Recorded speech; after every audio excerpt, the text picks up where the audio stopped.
Nismo odrasli zajedno, al to ne znači ništa.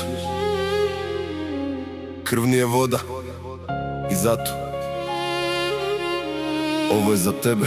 Nosiš moje ime u grudima, to je dosta, to je znak kad kažu sestro. Ja čujem dom i mir, to je jak. Ne znam tvoje borbe, al znam ako zatrebaš tu sam. Krv nije voda, to je zakon, to je sud, to je hram. Nisi dužna da me voliš, nisi dužna da me slušaš, al dužna si da znaš ako ikad zapuca. Ja sam prvi koji će da puca, bez pitanja, bez zašto, bez kako, bez kuda.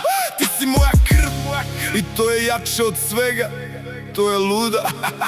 Sestro moja, krv nije voda, iako nismo rasli pod istim krovom, ti si mi sloboda. Kad pogazite život, kad te pritisne dno, ja sam tu bez boja, bez broja i ne dam te nikom, ne dam, ne. Krv nije voda, krv nije voda, sve što ne ubije, to nas gradi, to nas vodi, to je škola. Ti si moja nada, ti si moja krv, ti si moj znak i dokle god sam živ čuvat ću te.